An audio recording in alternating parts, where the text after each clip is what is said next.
ಎಲ್ಲರಿಗೂ ನಮಸ್ಕಾರ. Welcome to Geetha YouTube channel. ಇಲ್ಲಿ ನೋಡಿ, ಒಲೆ ಮೇಲೆ ಒಂದು ಪಾತ್ರೆ ಇಟ್ಕೊಂಡು ಅದಕ್ಕೆ ಒಂದು 2 ಟೇಬಲ್ ಸ್ಪೂನ್ ಅಷ್ಟು ಎಣ್ಣೆ ಹಾಕಿ ಸಾಸಿವೆ ಹಾಕ್ತಾ ಇದ್ದೀನಿ.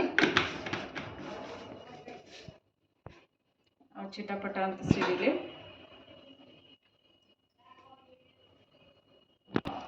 ಇಲ್ಲಿ ನೋಡಿ, ಜೀರಿಗೆ ಹಾಕ್ಕೊತಾ ಇದ್ದೀನಿ. ಜೀರಿಗೆ ಸ್ವಲ್ಪ ಜಾಸ್ತಿ ಹಾಕ್ಕೊಳ್ಳಿ.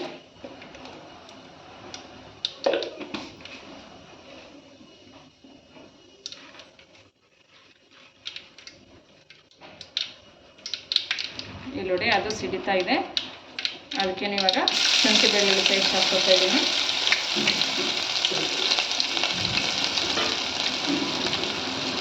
ಅದಕ್ಕೆ ಹಸಿಮೆಣಸಿನ್ಕಾಯಿ ಹಾಕ್ಕೊತಾ ಇದ್ದೀನಿ. ಇಲ್ಲಿ ನೋಡಿ, ಇದು ಫ್ರೈ ಮಾಡ್ತಾ ಇದ್ದೀನಿ. ಇದಕ್ಕೆ ಇವಾಗ ಇಲ್ಲಿ ನೋಡಿ, ಕ್ಯಾಪ್ಸಿಕಮ್ ಹೆಚ್ಚಿಟ್ಕೊಂಡಿದ್ದೀನಿ, ಅದನ್ನು ಹಾಕೋಣ. ಹಾಗೆ ಈರುಳ್ಳಿ ಸಹ ಹಾಕೋಣ. ಅದನ್ನು ಚೆನ್ನಾಗಿ ಫ್ರೈ ಮಾಡೋಣ. ಇದು ಈರುಳ್ಳಿ ಕ್ಯಾಪ್ಸಿಕಮ್ ಏನೋ ಫುಲ್ಲು ಮೆತ್ತಗಾಗಬೇಕಂತ ಏನಿಲ್ಲ, ಸ್ವಲ್ಪ ಕ್ರಂಚಿಯಾಗಿದ್ದರೆ ನಡೆಯುತ್ತೆ. ನೋಡಿ, ಕ್ಯಾರೆಟು ಬೀನ್ಸ್ ಹಾಕ್ಕೊಳ್ತಾ ಇದ್ದೀನಿ.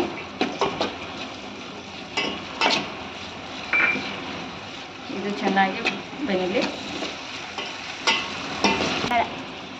ಇಲ್ಲಿ ನೋಡಿ, ಇದಕ್ಕೆ ರುಚಿಗೆ ತಕ್ಕಷ್ಟು ಉಪ್ಪು ಹಾಕೊಳ್ಳೋಣ. ಸ್ವಲ್ಪ ಅರಿಶಿನ ಪುಡಿ ಹಾಕ್ಕೊತಾ ಇದ್ದೀನಿ.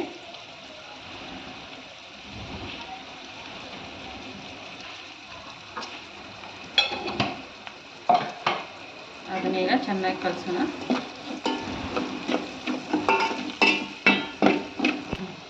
ಇಲ್ಲಿ ನೋಡಿ, ಇವಾಗ ಅನ್ನ ರೆಡಿ ಮಾಡಿ ಇಟ್ಕೊಂಡಿದ್ದೆ, ಅದನ್ನು ಹಾಕ್ಕೊತಾ ಇದ್ದೀನಿ.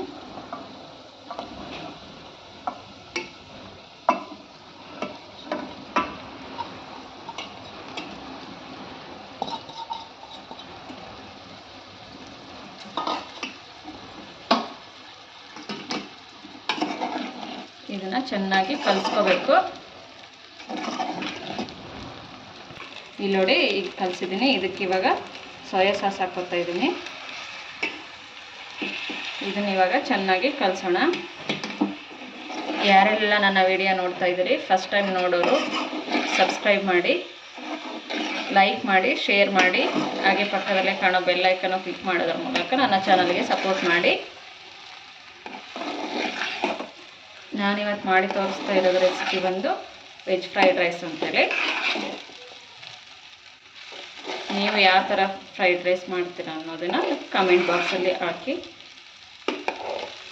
ನೋಡಿ, ಇದು ಇವಾಗ ಪೂರ್ತಿ ಆಗಿದೆ. ಇವಾಗ ಗ್ಯಾಸ್ ಫ್ಲೇಮನ್ನು ಆಫ್ ಮಾಡ್ಕೊತಾ ಇದ್ದೀನಿ. ನೋಡಿ, ಈ ಥರ ಆಗಿದೆ. ಇದನ್ನು ಇವಾಗ ಒಂದು ಪ್ಲೇಟಿಗೆ ಹಾಕಿ ಸರ್ವ್ ಮಾಡೋಣ. ಇಲ್ಲಿ ನೋಡಿ, ಈ ಥರ ನಾನು ಪ್ಲೇಟಿಗೆ ಸರ್ವ್ ಮಾಡಿದ್ದೀನಿ. ಈ ವೆಜ್ ಫ್ರೈಡ್ ರೈಸ್ ಇಷ್ಟವಾದಲ್ಲಿ ಶೇರ್ ಮಾಡಿ, ಲೈಕ್ ಮಾಡಿ, ಹಾಗೆ ಕಮೆಂಟ್ ಮಾಡಿ. ಇನ್ನೊಂದು ವಿಡಿಯೋದೊಂದಿಗೆ ಭೇಟಿ ಆಗೋಣ. Thank you for watching.